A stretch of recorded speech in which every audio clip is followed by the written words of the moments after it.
اور تم آگ کے گڑھے کے کنارے پر تھے، پھر تم کو اللہ تعالیٰ نے اس گڑھے میں گرنے سے نجات دی۔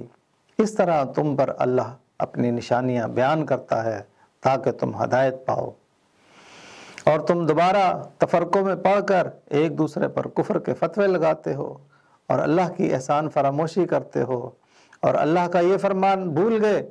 اے لوگو، ہم نے تمہیں ایک ہی مرد اور عورت سے پیدا کیا ہے، اور تمہارے خاندان اور قومیں، قبیلے اور ذاتیں جو بنائی ہیں وہ صرف تمہاری آپس میں پہچان کے لیے ہیں، فخر اور بڑائی کے لیے نہیں ہیں۔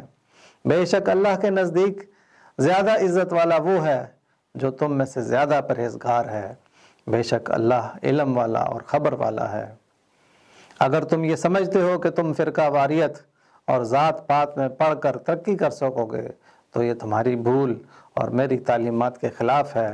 تمہارا نفع اتحاد میں ہے اور فرقہ واریت میں نقصان۔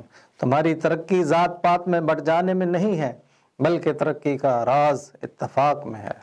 کون ہے تارک آئین رسول مختار، مصلحت وقت کی ہے کس کے عمل کا معیار، کس کی آنکھوں میں سمایا ہے شعار اغیار، ہو گئی کس کی نگہ طرز سلف سے بیزار، قلب میں سوز نہیں روح میں احساس نہیں، کچھ بھی پیغام محمد کا تمہیں پاس نہیں۔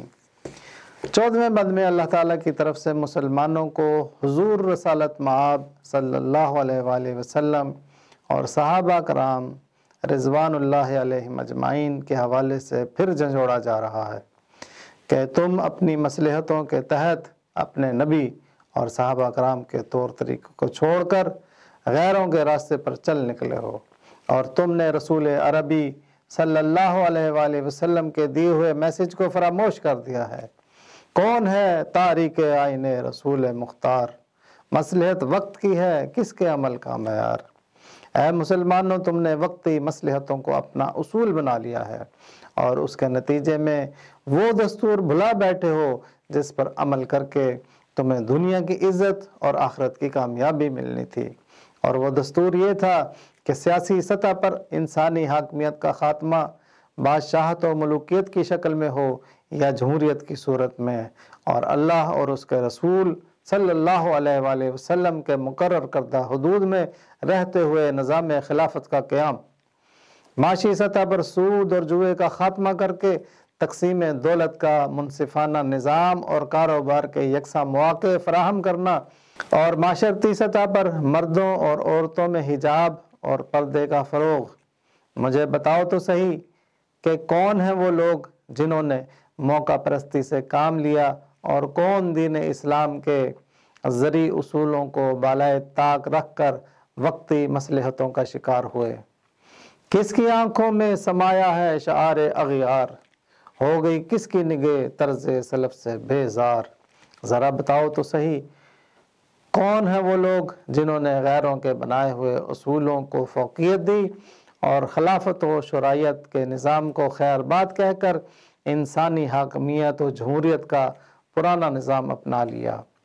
ہے وہی ساز کہن مغرب کا جمہوری نظام، جس کے پردوں میں نہیں غیر از نوائے کیسری، دیو استبداد جمہوری کعبہ میں پائے کوب، تو سمجھتا ہے یہ آزادی کی ہے نیلم پری، مجلس آئین و اصلاح و رعایات و حقوق، طب مغرب میں مزے میٹھے اثر خواب آوری، گرمی گفتار اعضائے مجالس علماء، یہ بھی ایک سرمایہ داروں کی ہے جنگ زرگری، اس سراب رنگ و بو کو گلستان سمجھا ہے تو، آہ اے ناداں قفس کو آشیاں سمجھا ہے تو، قلب میں سوز نہیں روح میں احساس نہیں، کچھ بھی پیغام محمد کا تمہیں پاس نہیں۔